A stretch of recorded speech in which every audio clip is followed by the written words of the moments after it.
Donc, bonjour tout le monde, j'ai le plaisir de commencer la première. Donc pour me présenter, bien vous allez m'écouter pendant un quart d'heure, non pardon, une demi-heure, 45 minutes. Donc voilà, vous saurez qui je suis. Donc je vais vous présenter donc un travail ici qui s'inscrit en fait dans la continuité de recherche que j'ai menée depuis environ 10 ans, donc 2006, sur les femmes dans l'entreprise et particulièrement dans l'entreprise familiale. Et je m'interroge donc plus globalement donc pour dire nous dans notre terme au management des entreprises familiales et à leur pérennité. Et à cette occasion donc de ces recherches sur les pérennités des entreprises familiales, j'ai rencontré ou j'ai entendu parler de femmes dans les entreprises familiales. Et ceci donc m'a amené pas à pas donc à travailler sur les trajectoires de ces femmes et je vais dire pas à pas. Mais plus précisément, donc ce travail, c'est une sorte de résumé de recherche effectuée, donc d'une sorte de synthèse que j'ai eu le plaisir de faire, de présenter en septembre dernier dans le cadre de ma HDR. Voilà. C'est un petit bout de ma HDR, mais c'était pas totalement, donc c'est un peu fouillis, vous allez voir que c'est un peu fouillis. Enfin, je veux dire ce que je vais présenter. Enfin, donc, tout d'abord, donc quelle est la question de recherche?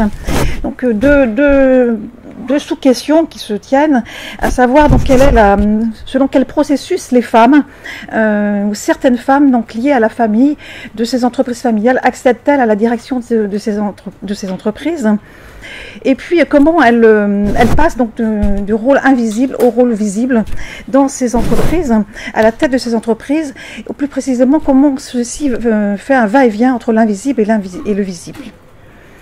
Pour comprendre ma question de recherche, il faut bien avoir en tête le champ de l'étude, à savoir donc ces entreprises familiales. Alors qu'est-ce qu'une entreprise familiale? En deux mots, donc on la représente sous forme de ces trois cercles, donc inspirés notamment des recherches sur le développement durable. Donc une approche systémique, et donc on a trois espaces, la famille, le management et l'actionnariat. On pourrait dire la famille ou les gens de la famille, les managers et les actionnaires qui peuvent être la même personne. Contrairement à une entreprise qu'on appelle nous managériale, où on a simplement les managers et les actionnaires. Et ce qui nous intéresse ici, ou ce qui m'intéresse, c'est l'intersection entre ces trois sphères qui en fait est très importante et on appelle aussi soit le familyness ou le familianisme. Donc ceci est un point significatif donc de la façon dont je vais aborder, je vais essayer de voir ces femmes dans ces entreprises. Mes recherches portent sur les entreprises familiales de type PME, ETI. Alors, une ETI, enfin une PME, tout le monde voit à peu près ce que c'est. Une ETI peut-être moins, c'est ce qu'on appelle une entreprise de taille intermédiaire. C'est une classification assez récente qui, grosso modo, donc signifie, c'est une nouvelle classification qu'une entreprise de plus de 500 salariés, je ne sais plus combien de millions de chiffre d'affaires, est une ETI. J'ai oublié son nom, c'est peut-être significatif. C'est l'ancien président de la région de Nantes. Comment s'appelle-t-il déjà? Non, actuel, enfin qui vient de démissionner, Retailleau, qui a initié cette classification. Bon, voilà, donc ça c'était juste pour voir ce que signifie cet acronyme. L'autre point avant d'aller plus loin, c'est donc quel est l'objet? Ce sont les femmes dans les entreprises familiales, mais pas n'importe quelle femme. Ce ne sont pas toutes les femmes qui travaillent dans l'entreprise familiale qui m'intéressent, en tout cas qui m'ont intéressée pour ces recherches. Ce sont les femmes liées à la famille de l'entreprise familiale. Pour ces femmes, donc il y a un enjeu, c'est l'accès à la direction de ces entreprises, et c'est ce qui m'avait intéressé particulièrement. Alors, quelle méthodologie j'ai empruntée pour observer ces femmes? Voilà, donc vous avez bien saisi la particularité de ces entreprises familiales, donc à savoir l'intersection entre l'espace familial et l'espace d'entreprise, ce qui va faire que dès lors que l'on veut regarder le fonctionnement d'une entreprise, que ce soit pour le fonctionnement et ses acteurs, on devrait être obligé de rentrer dans les deux sphères, ce qui n'est pas habituel, à savoir la famille, enfin l'entreprise et la famille. Ceux qui sont spécialistes de l'entreprise familiale le disent, mais ce n'est pas forcément facile à faire parce que ça peut être un espace clos. Pour ma part, je ne conçois pas de comprendre les entreprises familiales sans regarder cette famille, ce qui est assez difficile, parce que du coup on rentre dans l'espace privé aussi d'une certaine manière. Donc il y a une question de frontières. Où sont les frontières de cette entreprise? Et où sont les frontières des acteurs qui travaillent dans ces entreprises? Quand est-ce qu'elles travaillent? Où ils travaillent pour nos femmes? Où vont-elles travailler? Donc l'observation qui peut être faite de ces femmes de la famille, donc des entreprises familiales, pour savoir ce qu'elles font, ce qu'elles apportent, ne peut se faire que sous forme d'une approche qualitative, parce que pour l'heure, il n'y a pas beaucoup d'études quantitatives. Quand je me suis intéressée à ce sujet, donc en 2006-2007, j'ai essayé de trouver donc des traces de recherche, je dis bien traces de recherche sur les entreprises familiales. Bien sûr, j'en ai trouvé sur les femmes dans le travail, sur les femmes dans les entreprises, mais peu de recherches, voire pas sur les entreprises familiales, à part quelques exceptions. Ève, qui est là, va me dire, oui, Madame Marez, effectivement, de Marez, qui est importante, c'est une épouse. Elle en parlera peut-être d'ailleurs tout à l'heure, je ne sais pas. Donc, en histoire, il y a des recherches, mais la jonction entre l'histoire, la gestion et ces femmes des entreprises familiales, eh bien, je n'ai pas trouvé grand-chose. On peut, en méthodologie, regarder les biographies sur les femmes qui ont travaillé dans les entreprises. Il y en a, les historiens font, mais ce n'est pas sous un regard de gestion. S'il y en a, il y en a quelques-unes tout de même. Si on regarde le dictionnaire des patrons qui est sorti en 2010, je crois, je ne sais plus, j'ai plus le chiffre en tête, parce qu'il faut que j'aille vite. Sur je ne sais plus combien de patrons, en fait, on pourra dire qu'il y a 4% de femmes qui sont évoquées comme participant à la gestion des entreprises. Donc la question à laquelle je me suis heurtée, c'est de trouver les traces de ces entreprises. Donc voilà, donc j'ai dû me mettre à mener une enquête en fait. Je suis transformée en enquêtrice, qui m'a beaucoup plu. Donc tel peut-être un Sherlock Holmes pour trouver en fait ces femmes qu'on ne voit pas, mais qui sont présentes. Donc j'ai une autre difficulté par rapport à beaucoup de travaux, particulièrement pour les historiens qui travaillent sur ces thèmes des femmes dans les entreprises, c'est que je m'intéresse aux entreprises familiales pérennes, c'est-à-dire des entreprises qui existent toujours. Donc je m'intéresse, alors ce que j'aurais dû dire aussi, c'est qu'une entreprise familiale, alors il y a des discussions, mais pour moi et pour d'autres, elles sont familiales si elles ont été transmises au moins une génération. Ça, j'aurais dû le dire, parce que sinon on parle d'entreprise patrimoniale. Enfin, donc, les entreprises sur lesquelles j'ai travaillé avec d'autres collègues ont toutes au moins 3 générations. Donc, certaines sont du fin 19e, d'autres début 20e. Et c'est ce qui est intéressant, c'est de voir cette évolution de la trajectoire de l'entreprise. Donc, des entreprises pérennes si vieilles ou si anciennes, elles ont a priori des archives, mais elles sont petites. Donc, je me suis dit, bah oui, je vais trouver des archives, ça va être chouette. Mais bien que je ne suis pas historienne et je ne sais pas ce que c'est que les archives a priori.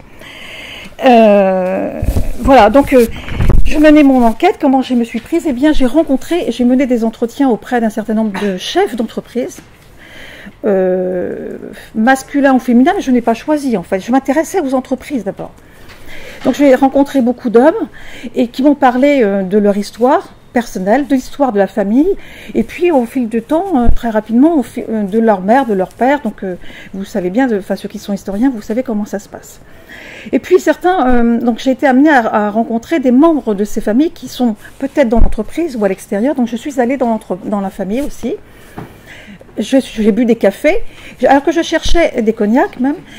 J'ai choisi donc souvent d'aller dans les entreprises, avec parfois des collègues d'ailleurs, mais dans les familles, je me réserve souvent cet espace, parce que c'est difficile, c'est assez intime. Et parfois de façon collective. Et ce qui ressort souvent, ou ce qui ressortait, c'est on nous parle de leur mère, parce qu'il y a souvent des entreprises où la mère est décédée, il y a eu un veuvage, etc. Et donc les fils ou les filles parlent avec assez d'emphase de leur mère qui a contribué, mais c'est pas dans l'entreprise, on ne sait pas ce qu'elle y a fait. En fait, on dit qu'elle était là, mais on ne sait pas ce qu'elle y a fait. Pour les femmes qui ont contribué, que j'ai rencontré, des veuves, des femmes âgées, elles ne se sont pas projetées, elles ne se sont pas représentées comme travaillant dans l'entreprise, même si certaines avaient un statut. Donc c'est difficile. Donc grosso modo, la méthodologie, c'est une sorte d'enquête un peu improvisée. Et donc les organigrammes, il n'y en a quasiment pas, quelques photos, etc. Il y a bien les anniversaires, parce que j'ai travaillé sur les fêtes d'anniversaire. qui sont les moments où on sort les photos, etc. Mais ça dépend de qui organise l'anniversaire. Donc méthodologiquement, c'est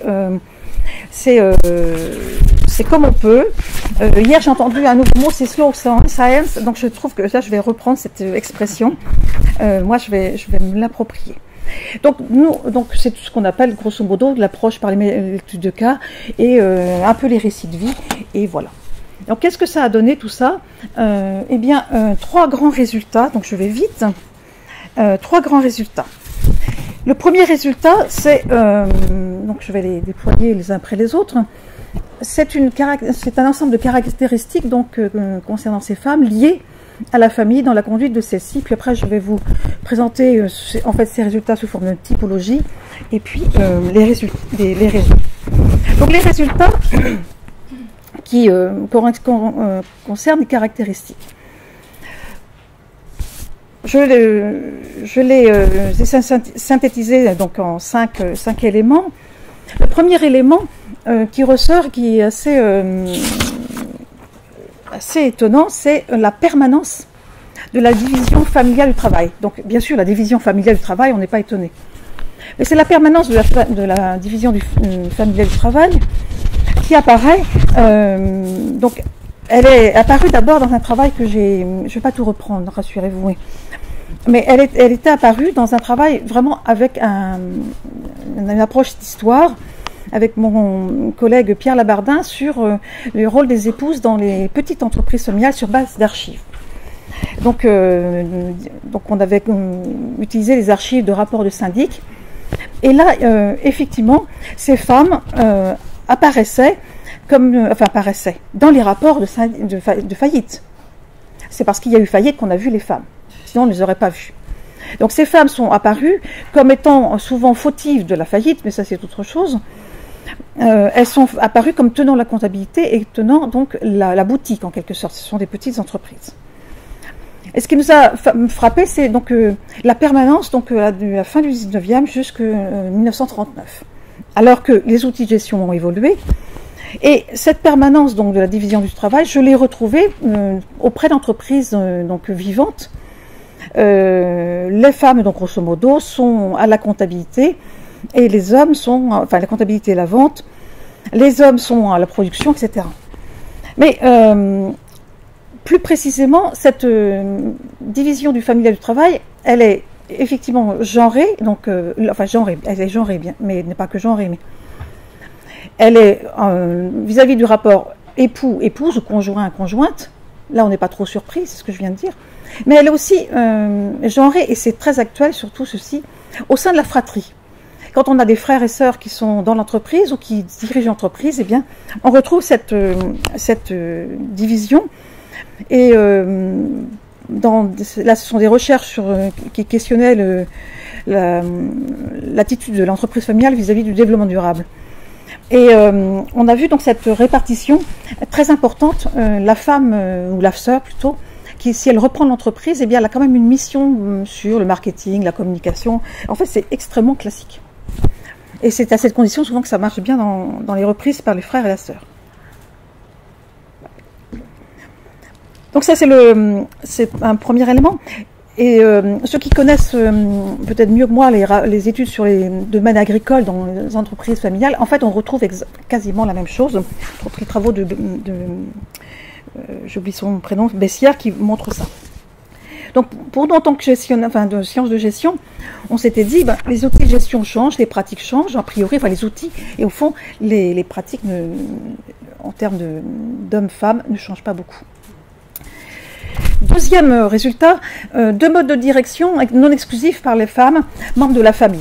Donc 2 modes de direction, on a donc, j'ai donc identifié un premier mode, donc je reviendrai plus longuement sur celui-ci, enfin sur ce résultat après, dans la typologie.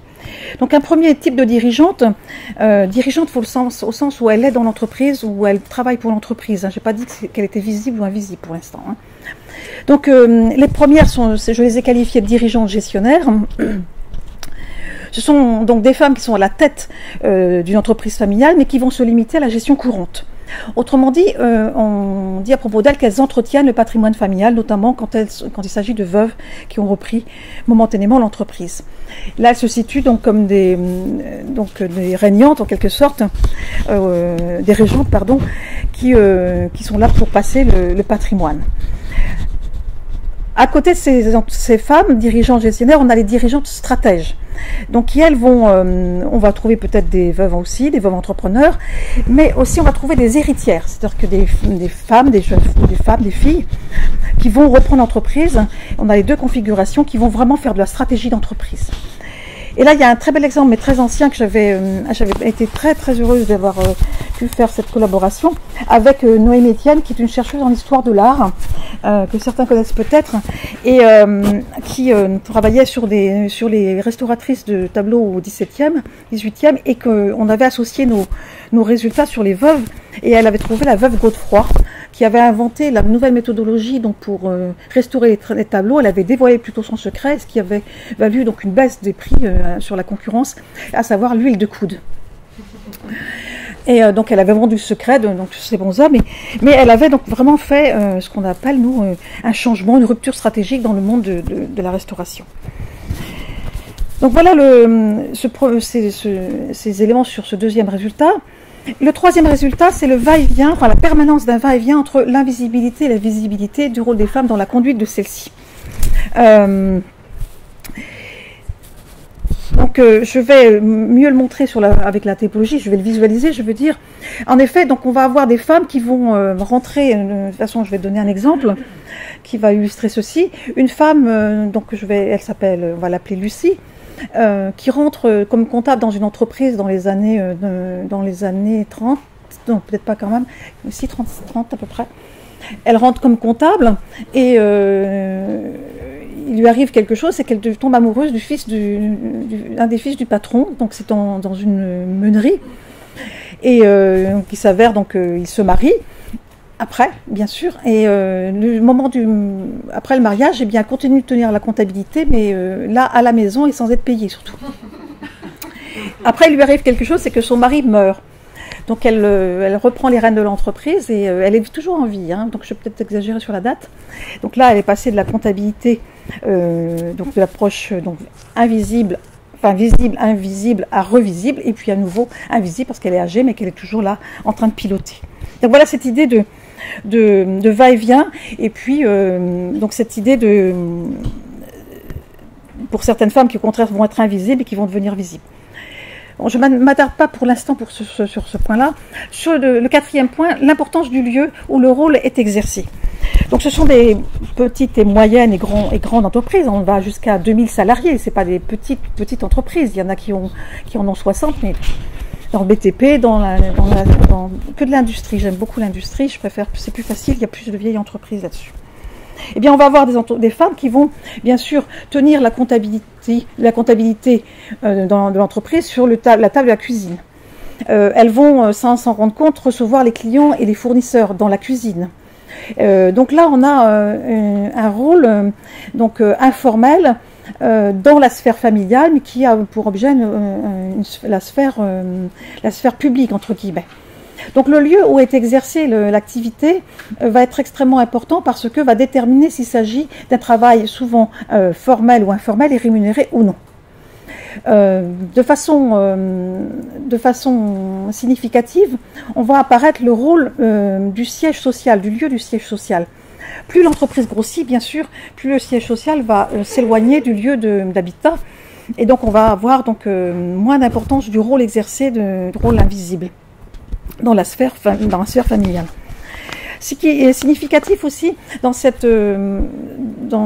ce résultat, c'est que alors que les femmes, enfin les mères plutôt je veux dire, et les épouses vont donc avoir une tâche pour l'entreprise qui peut être dans la maison et parfois rémunérée quand même, lorsque ce sont les filles, certaines filles qui vont avoir une activité pour l'entreprise de façon informelle dans la famille, dans l'espace familial, eh bien elles ne vont jamais être rémunérées. Ça, c'est une sorte de dévotion ou de dévouement de la fille par rapport à l'entreprise, alors que le fils va lui être dans l'enceinte de la famille, dans l'entreprise. Donc le lieu est important parce que il va marquer, en fait, au contraire, va marquer l'espace, la frontière de l'entreprise. Il va être un marqueur fort pour dire de l'émancipation d'une certaine manière de la femme. Ici, j'ai retrouvé en fait dans ces éléments, et on pourra peut-être y revenir, en fait la même chose que ce qu'avait observé Berthaud-Berthoviam sur les boulangers et les boulangères.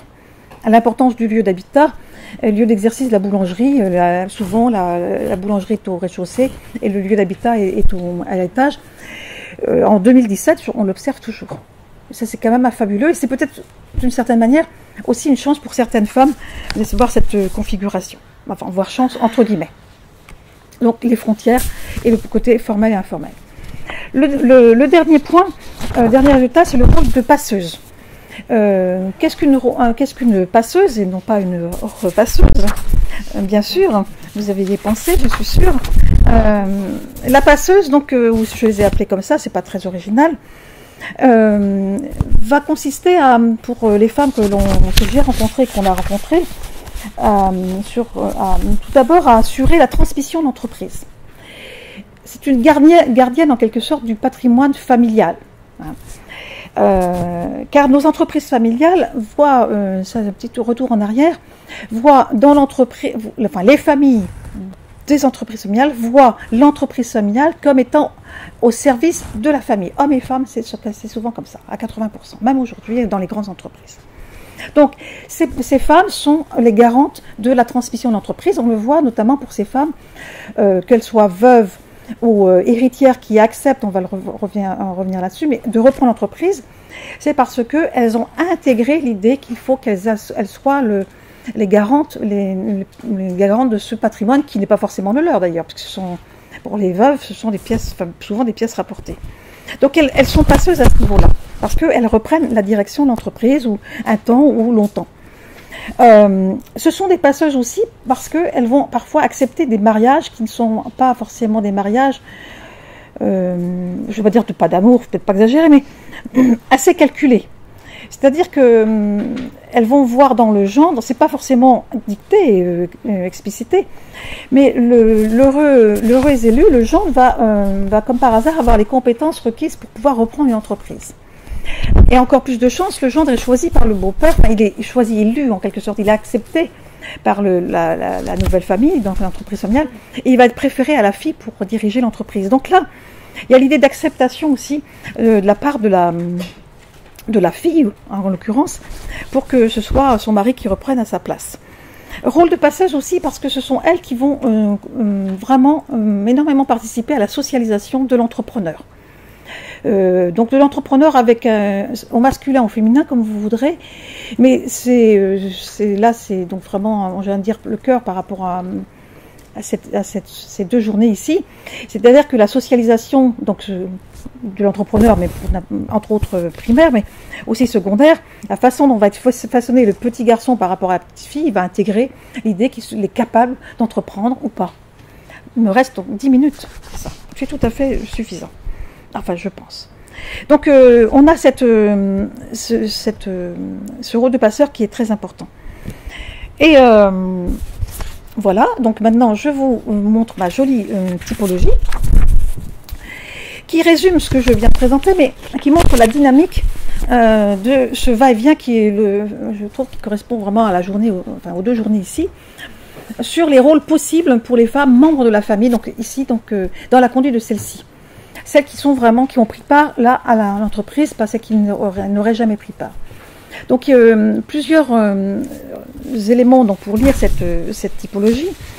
Tout d'abord, donc j'ai retenu, c'est le fait que ce soit dans la sphère familiale, dans la famille, donc dans l'espace familial ou dans l'entreprise, qui va décider donc du rôle formel ou informel, donc rémunération ou pas, de l'invisible et du visible.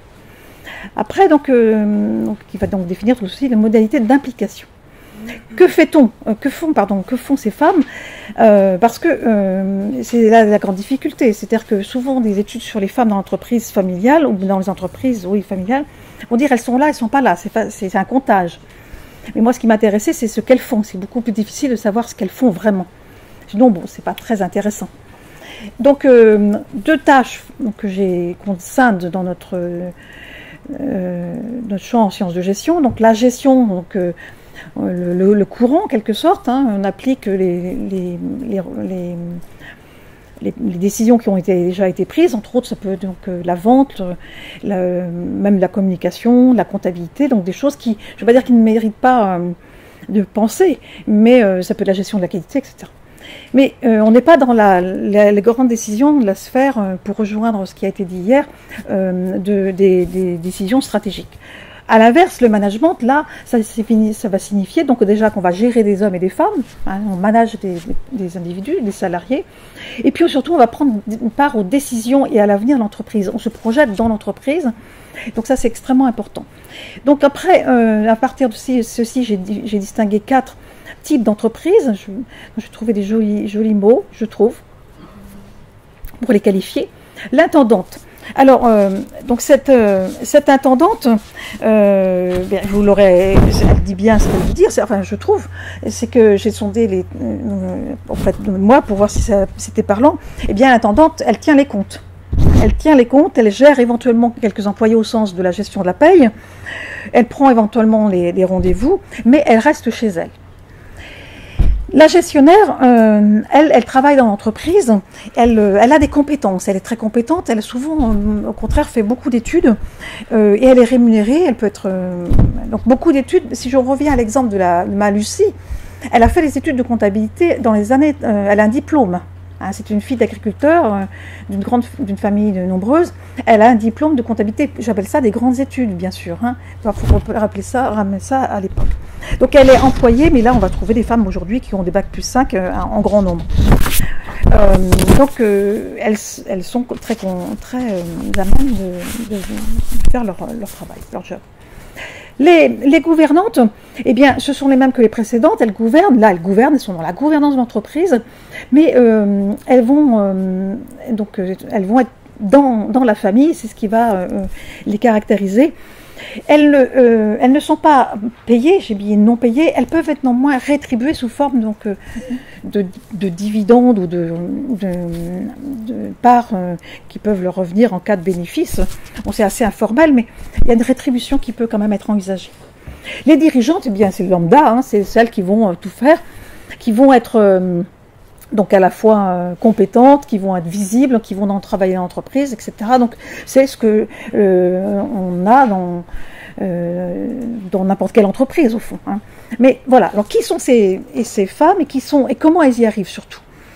Donc le sens des flèches et la grosseur des flèches est importante. Donc la grosse masse des femmes qu'on trouve dans le rôle, ce sont donc des épouses.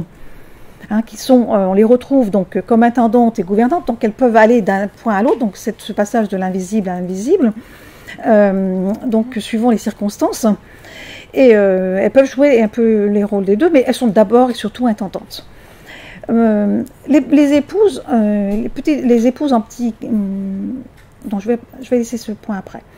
Les gestionnaires, les filles et les sœurs, donc c'est ce qu'on appelle les héritières. Donc de tout temps il y en a eu, et celles qui m'ont intéressé le plus, c'est celles qui sont aujourd'hui à la tête des entreprises, sans dévoiler aucun secret. On va retrouver ici la trajectoire des filles, on les appelle d'ailleurs les filles Sodebo. Tout le monde connaît la marque Sodebo, hein, les fameuses pizzas ou les pâtes à chauffer, les casse-croûtes Sodebo, donc une entreprise vendéenne qui a plus, je sais plus, de 1000 salariés, je sais plus, enfin, une entreprise qui est en forte croissance, deuxième génération. Voilà. Donc c'est la trajectoire de ces filles parce que c'est une famille avec 3 filles, une fratrie, donc deuxième génération de 3 filles seulement, qui sont toutes les 3 mariées, mais qui ont fait des études, toutes les 3, une technique, les 2 autres sont plutôt dans la gestion, et elles sont entrées dès leur fin d'études dans l'entreprise. Et aujourd'hui, donc, j'arrive aux autres, donc à la dirigeante, d'une certaine manière, elles sont devenues dirigeantes parce que leur maman, qui est là, toujours un peu à veiller, qui a le chéquier, qui ne lâche pas, qui était là déjà, eh bien, elle a passé le relais, ils ont passé le relais, le père aussi, ils sont toujours en vie. Mais les filles, c'est assez caractéristique, elles sont toutes les trois à la tête de l'entreprise. Donc elles sont passées donc, comme dirigeantes, hein, si vous regardez le site.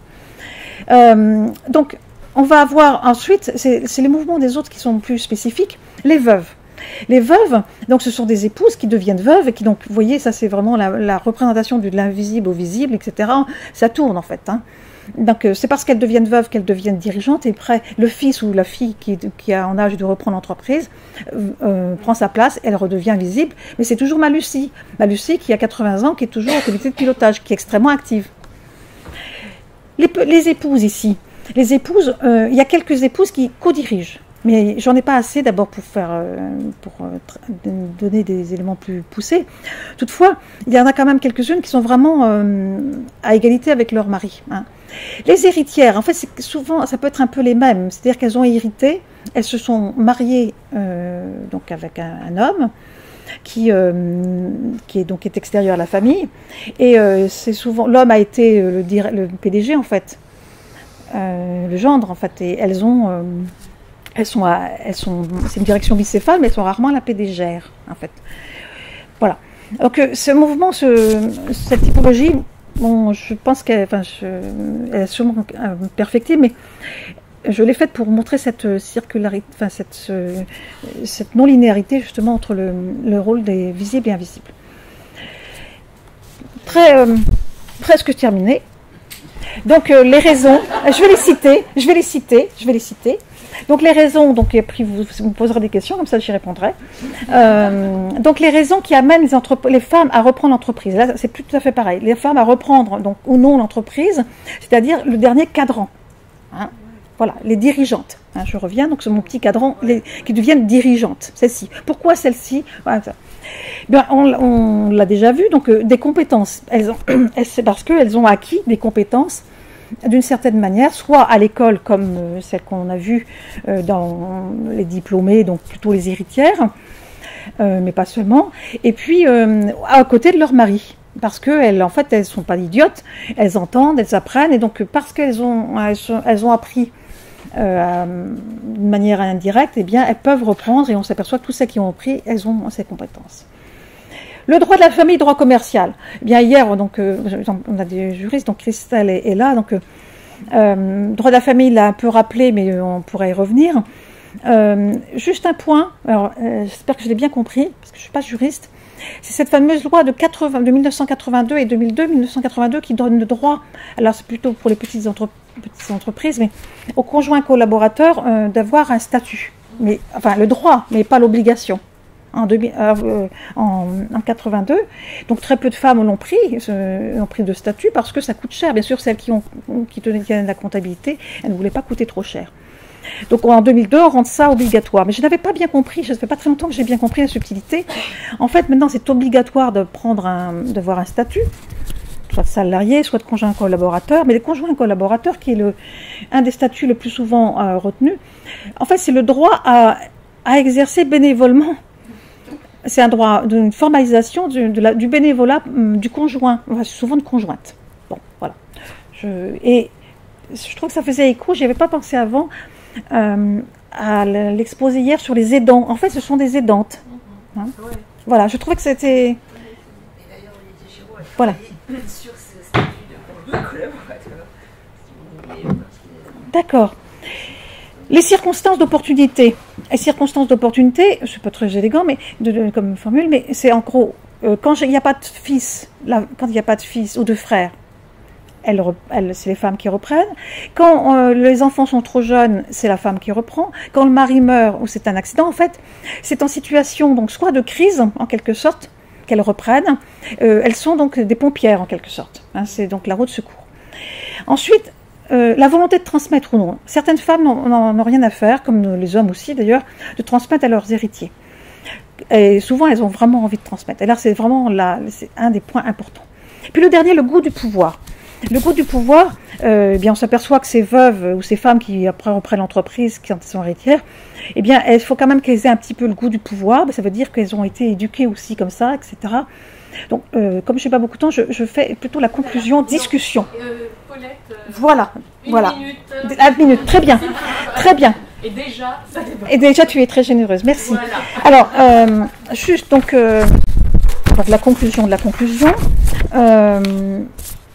Ce que j'ai relevé, en fait, c'est que, c'est dans l'intitulé de cette diapo, c'est que la femme, voilà, dans les entreprises, on trouve plus de femmes à la tête des entreprises familiales que dans les entreprises non familiales. Ça, il faut le dire. Donc, grosso modo, être fille de membre ou une femme de l'entreprise familiale, c'est une chance, ça augmente les chances de prendre la direction d'une entreprise.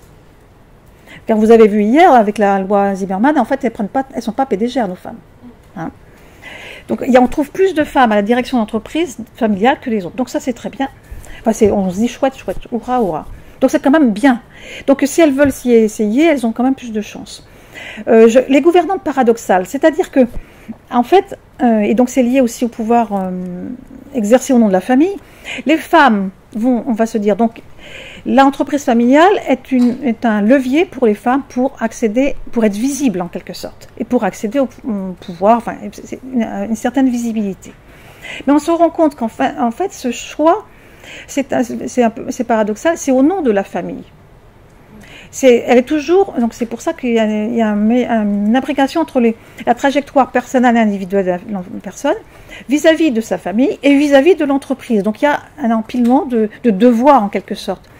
Donc elle s'émancipe d'une certaine manière. L'entreprise familiale, c'est en première vue un moyen de s'émanciper. Mais quand on en regarde de plus près, c'est une sorte de soumission à l'ordre familial en fait, en quelque sorte. J'exagère un petit peu, mais il faudrait que je creuse, mais alors, je compte sur vous pour m'éclairer sur ceci. Et voilà, et donc j'ai terminé. Je vous remercie.